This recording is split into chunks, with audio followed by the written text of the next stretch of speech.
இது மகிமை நேரம். ஆண்டவராகிய இயேசு கிறிஸ்துவின் நாமத்தினாலே உங்கள் யாவருக்கும் என்னுடைய காலை வணக்கத்தை தெரிவித்துக் கொள்கிறேன். இந்த கிறிஸ்துமஸ் நாட்களிலே, இந்த பண்டிகை நாட்களிலே நாம் ஆண்டவருடைய பிறப்பை குறித்த செய்திகளை நாம் தியானித்து வருகிறோம்.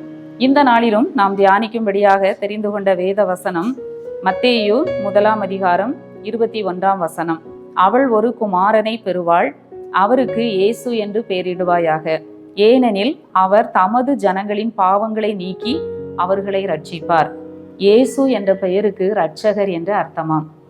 ஆண்டவர் அவருடைய ஜனங்களின் பாவங்களை நீக்கி அவர்களை ரட்சிக்கிறவர். யோசேப்பு கலங்கி கொண்டிருக்கிற பொழுது மரியாளை குறித்த செய்தியை கேள்விப்படுகிறார். மரியாள் கர்ப்பவதி என்று கேள்விப்படுகிற பொழுது அந்த யோசேப்பு கலங்கி போகிறார். இந்த மரியாளை எப்படியாவது என்ன செய்ய வேண்டும், அவமானப்படுத்தாமல் அவளை ரகசியமாய் தள்ளிவிட வேண்டும் என்று சொல்லி அவன் சிந்தித்து கொண்டிருக்கிற வேளையிலே கர்த்தருடைய தூதன் அந்த யோசேப்புக்கு சொப்பனத்திலே காணப்பட்டு இந்த வார்த்தைகளை சொல்லுகிறதை நாம் பார்க்கிறோம். அவள் ஒரு குமாரனை பெறுவாள், அவருக்கு இயேசு என்று பெயரிடுவாயாக. இயேசு என்றால் இரட்சகர். அவர் என்ன எப்படி யாரை ரட்சிக்கிறவர்? தமது ஜனங்களின் பாவங்களை நீக்கி அவர்களை ரட்சிக்கிறவர். ஆண்டவர் அவருடைய பிள்ளைகள் முன்குறிக்கப்பட்டு தெரிந்தெடுக்கப்பட்டு அவரை விசுவாசிக்கிற, நம்புகிற, ஏற்றுக்கொண்ட பிள்ளைகளுடைய பாவங்களை அவர் என்ன செய்கிறார்? மன்னித்து நீக்கி அவர்களுக்கு ரட்சிப்பை கொடுக்கிறார்.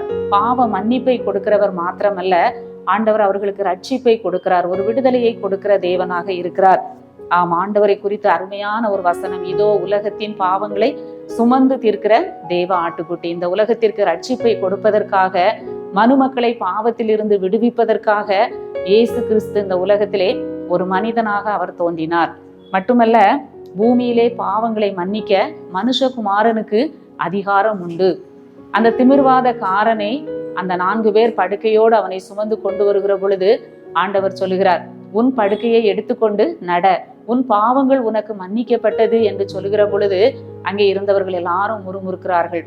பாவங்களை மன்னிக்கிறதற்கு இவனுக்கு இந்த அதிகாரத்தை கொடுத்தது யார்? இவன் பாவங்களை எப்படி மன்னிக்க முடியும் என்று சொல்லி அவர்கள் சிந்திக்கிறார்கள்.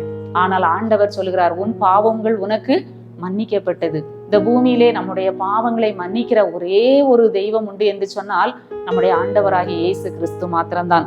மட்டுமல்ல, விபச்சாரத்திலே கையும் மெய்யுமாய் பிடிக்கப்பட்ட அந்த பெண்ணை பார்த்து ஆண்டவர் சொல்லுகிறார், இனி பாவம் செய்யாதே. நானும் உன்னை என்ன செய்யல, அவர்கள் எல்லாரும் உன்னை ஆக்கினைக்குள்ளாக தீர்க்கவில்லையா? நானும் உன்னை என்ன செய்யல, ஆக்கினைக்குள்ளாக தீர்க்கிறதில்லையா? ஆண்டவர் இந்த உலகத்துல நம்மளை ஆக்கினைக்குள்ளாக தீர்ப்பதற்காக வரவில்லை, நமக்கு ஆக்கினை தீர்ப்பு கொடுப்பதற்காக இயேசு கிறிஸ்து இந்த உலகத்துல வரல. பாவிகளை ரட்சிக்க, பாவம் செய்த மக்களை விடுவிக்க ஆண்டவர் இந்த உலகத்திற்கு வந்தார். இனி பாவம் செய்யாதே. அவளை பார்த்து ஆண்டவர் சொல்லுகிறார், இனி பாவம் செய்யாதே. இன்னும் கூட அந்த திமிர்வாதக்காரன் சுகமான பின்பு ஆண்டவர் சொல்லுகிறார், அதிக கேடானதொன்றும் உனக்கு வராதபடி இனி பாவம் செய்யாதே. ஆமா, நம்முடைய ஆண்டவர் நம்முடைய பாவங்களை நம்மை விட்டு நீக்குகிற தேவனாக இருக்கிறார். எப்பொழுது நம்ம மனஸ்தாபப்படுகிற பொழுது, அவருடைய பிள்ளைகளாகிய நாம நம்முடைய பாவத்தை குறித்து மனஸ்தாபப்படுகிற பொழுது ஆண்டவர் என்ன செய்கிறார்? நம்முடைய பாவங்களை நீக்கி நம்மை ரட்சிக்கிறார். மேற்குக்கும் கிழக்குக்கும் எவ்வளவு தூரமோ அவ்வளவு தூரமாக அவர் நம்முடைய பாவங்களை நம்மை விட்டு விலக்கினார் என்று சொல்லி ஆண்டவருடைய வசனம் சொல்லுகிறது. ஆண்டவர் தம்முடைய ஜனங்களின் பாவங்களை நீக்கி, அவருக்கென்று ஒரு கூட்ட ஜனங்கள் இருக்கிறார்கள், அந்த ஜனங்களுடைய பாவங்களை நீக்கி அவர்களை என்ன செய்கிறார்? ரட்சிக்கிறார். ரட்சிப்பை கொடுக்கிற தேவனாக இருக்கிறார், விடுதலையை கொடுக்கிற தேவனாக இருக்கிறார்.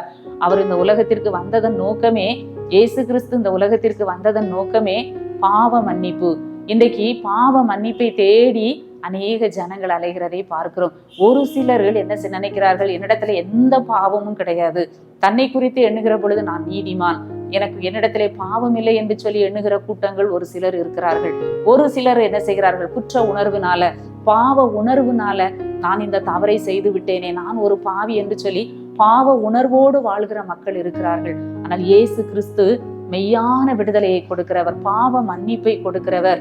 அவர் நமக்கு பாவ மன்னிப்பும் விடுதலையும் அவர் கொடுக்கிற தேவனாக இருக்கிறார். அவரை ஏற்றுக்கொண்டவர்கள் எத்தனை பேர்களோ அத்தனை பேர்களும் அவருடைய பிள்ளைகளாகும்படி ஆண்டவர் அதிகாரம் கொடுத்திருக்கிறார். பிள்ளைகளுடைய பாவங்களை மன்னித்து அவர்களை ரட்சிக்கிற தேவனாக இருக்கிறார். இந்த நாளிலும் கூட, இந்த கிறிஸ்துமஸ் காலங்களிலே நாமும் கூட நம்முடைய குற்றங்கள், பாவங்களை ஆண்டவரிடத்திலே உண்மையாக நாம் அறிக்கையிடுகிற பொழுது ஒரு பாவ மன்னிப்பை நாம் பெற முடியும். விட முடியாத பாவமாக இருக்கலாம், தொடர்ந்து வருகிற பாவமாக இருக்கலாம். ஆனால் ஆண்டவர் அந்த பாவங்களை என்ன செய்கிறவர்? நீக்குகிற தேவன். நமக்கு ஒரு விடுதலை பெற வேண்டும் என்கிற பாவத்தில் இருந்து நாம் எழும்ப வேண்டும் என்கிற ஒரு வாஞ்சை இருக்கும் பொழுது, நமக்கு ஒரு தாகம் இருக்கிற பொழுது, நிச்சயமாக ஆண்டவரிடத்திலே நாம் வரும் பொழுது நமக்கு ஆண்டவர் நம்முடைய பாவங்களை நீக்குகிற தேவனாக இருக்கிறார். எண்ணாகமத்திலே வாசிக்கிறோம், உங்கள் பாவம் உங்களை தொடர்ந்து பிடிக்கும்.